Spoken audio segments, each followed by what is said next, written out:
Rei do cangaço. Das raízes do sertão ao ocaso na Grota do Ângico. O sertão e o nascimento do banditismo social.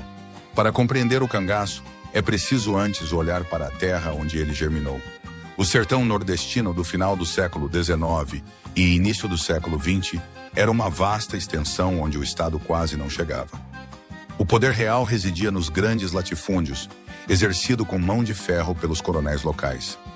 Em um cenário marcado pela seca inclemente, pela miséria crônica e pela ausência de instituições públicas de justiça, a força bruta tornou-se a principal moeda de troca.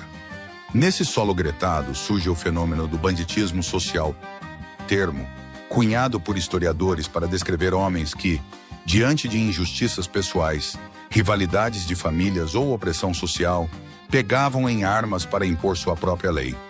Muito antes do aparecimento do bando mais famoso da história brasileira, nomes como Jesuíno Brilhante e Lucas da Feira já percorriam as caatingas, construindo o mito do cangaceiro.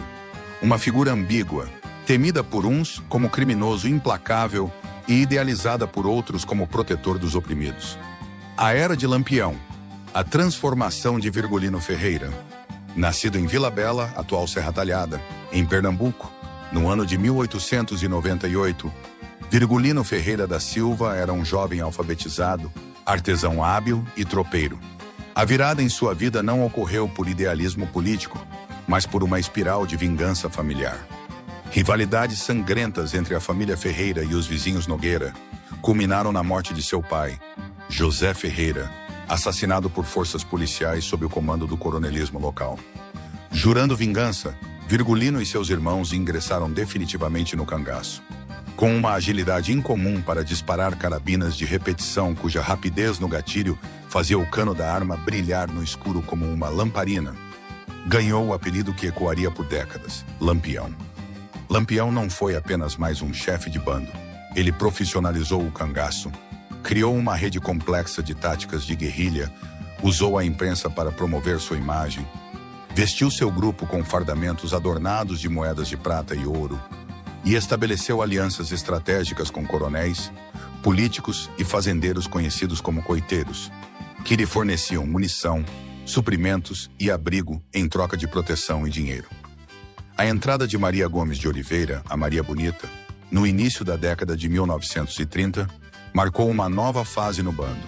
Pela primeira vez, mulheres passaram a integrar as tropas nômades, alterando a rotina, o vestuário e as dinâmicas internas da vida no cangaço. A geografia do cangaço, 7 estados sob o domínio das alparcatas. A mobilidade do bando de Lampião era sua principal arma de sobrevivência. Entre os anos de 1920 e 1938, Lampião e seus subbandos percorreram os territórios de 7 estados do Nordeste brasileiro. Pernambuco, palco de suas origens, da morte de seu pai e das primeiras grandes batalhas. Paraíba, região de constantes incursões, cercos e negociações com chefes políticos locais. Ceará, onde buscou bênção e anistia política do padre Cícero, em Juazeiro do Norte, chegando a receber o posto simbólico de capitão das forças patrióticas. Rio Grande do Norte, local da célebre tentativa de invasão à cidade de Mossoró, em 1927, um dos maiores insucessos militares de Lampião, onde o povo armado e a polícia defenderam a cidade. Alagoas, estado estratégico de travessia, esconderijo e contatos comerciais. Sergipe, território que se tornou abrigo seguro nos últimos anos do bando, devido à densa vegetação e à rede de coiteiros. Bahia, grande refúgio após a década de 1920, cujos vastos sertões permitiam longos períodos de descanso e reorganização. Para despistar as volantes, tropas policiais especializadas na caça aos cangaceiros, o bando utilizava técnicas lendárias de rastreamento. Caminhavam em fila indiana pisando sobre pedras, usavam alparcatas com o solado invertido para confundir a direção dos pegadas e conheciam cada fonte de água, gruta e vereda da Caatinga, o cerco se fechando e o Rio São Francisco. Na segunda metade da década de 1930, o cenário político brasileiro mudou drasticamente. Sob o Estado Novo de Getúlio Vargas, o governo central exigiu a erradicação definitiva do banditismo. As polícias militares dos estados nordestinos passaram a cooperar intensamente, usando equipamentos modernos, metralhadoras e meios de comunicação como o rádio. O Rio São Francisco, o Velho Chico, desempenhava um papel duplo nessa dinâmica. Por um lado, era uma barreira geográfica complexa. Por outro, era uma artéria de vida e fuga.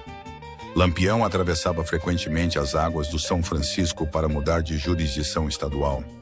Quando a polícia de Alagoas o pressionava, ele cruzava para Sergipe ou Bahia, onde a polícia local não podia atuar sem autorização prévia. No final de julho de 1938, o bando de Lampião acampou na margem sergipana do Rio São Francisco, no município de Poço Redondo, em um local que parecia inexpugnável, a Grota do Angico. A trajetória da polícia volante, da margem do São Francisco à Caatinga fechada. A operação que poria fim ao reinado de Lampião foi articulada a partir da denúncia de um coiteiro.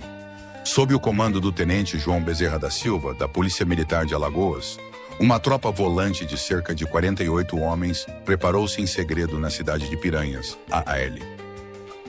Na noite de 27 de julho de 1938, sob chuva fina e escuridão densa, a tropa embarcou em rústicas barcaças na margem alagoana do Rio São Francisco. A travessia noturna do rio exigiu silêncio absoluto. O rumor do choque das remas contra a água era o único som permitido. Ao desembarcarem na margem sergipana, na altura do povoado Entre Montes, os policiais iniciaram uma marcha que testaria o limite físico de cada homem. A caminhada noturna pela Caatinga. O trajeto da margem do rio até a Grota do Angico exigia cruzar a vegetação nativa do semiárido em sua forma mais intocada e hostil. A Caatinga, em noite de chuva, transforma-se em um labirinto de sombras. A vegetação cactácea e espinhosa. Os soldados avançavam em fila única, rasgando fardas e pele contra juremas, chiquiciques, mandacarus e coroas de frade. Os espinhos de garanchos secos e juremas pretas atuavam como barreiras naturais na escuridão. O silêncio tático.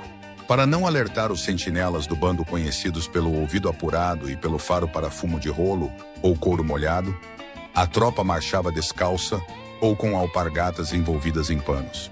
Nenhum sussurro era permitido. O relevo de grotas e lajedos. O caminho deixava o nível do rio e subia por terrenos pedregosos, cortados por ravinações e leitos secos de riachos. O piso escorregadio de pedras molhadas aumentava o risco de quedas e estalos de galhos quebrados. Após cerca de 4 horas de caminhada desgastante pela caatinga densa, guiados por um vaqueiro que conhecia cada palmo daquele terreno, os policiais alcançaram a cumeada que cercava o esconderijo ao alvorecer do dia 28 de julho. A emboscada na Grota do Angico. O fim da lenda. A Grota do Angico é um vale profundo, cercado por paredões rochosos e vegetação fechada. O bando de Lampião sentia-se seguro ali, acreditando que a chuva e a localização oculta os protegeriam de qualquer surpresa. Por volta das 5 horas da manhã de 28 de julho de 1938, enquanto o acampamento começava a despertar e preparar o café, a tropa do tenente João Bezerra posicionou-se na parte alta da ravina, cercando o bando por cima. O elemento surpresa foi absoluto. Quando os primeiros disparos de metralhadora rasgaram o nevoeiro da manhã, o acampamento foi tomado pelo pânico. Lampião foi atingido nos primeiros momentos do combate e caiu fulminado. Maria Bonita, ferida, foi morta em seguida. A batalha durou pouco mais de 20 minutos. Dos cerca de 30 cangaceiros presentes na grota, 11 foram mortos no local, incluindo figuras proeminentes do bando como Quinta-feira, Luiz Pedro e Elétrico. Os demais conseguiram romper o cerco e escapar pela caatinga lá dentro. Seguindo o costume cruel da época, os corpos dos mortos foram decapitados pela volante. As cabeças de Lampião, Maria Bonita e de seus companheiros foram exibidas como troféus nas escadarias da igreja de Piranhas e, posteriormente, percorreram várias cidades do Nordeste como prova definitiva de que o capitão do cangaço estava morto. Legado e significado histórico. A queda de Lampião na Grota do Angico representou o golpe fatal no cangaço, que se extinguiria por completo 2 anos depois, em 1940, com a morte do cangaceiro Corisco. Mais do que um episódio sangrento da história militar do Brasil, o cangaço permanece como um símbolo profundo das contradições sociais do país. Lampião tornou-se uma figura folclórica, imortalizada na literatura de cordel, no cinema, na música e no artesanato popular do Nordeste. Hoje, o trajeto percorrido pela Polícia Volante a partir do Rio São Francisco até o leito rochoso da Grota do Andico é preservado como uma trilha histórica e ecológica no sertão sergipano, onde o silêncio da Caatinga ainda guarda as memórias daquela manhã de julho de 1938.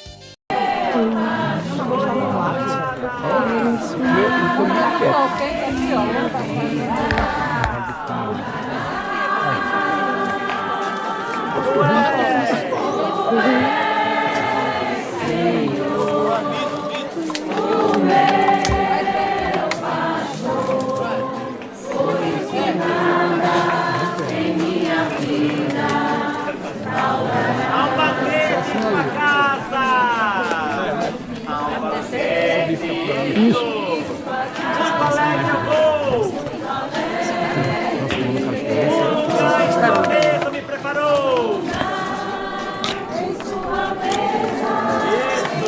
Ele unge minha fronte! Isso! Que me faz! Que transborda minha taça em seu amor! Transborda minha taça em seu amor. Tu és Senhor! Tu és Senhor, o meu pastor. Por isso Nada em minha vida faltará. Tu és Senhor! Tu és Senhor, o meu pastor. Por isso nada em minha vida Alegria e esperança!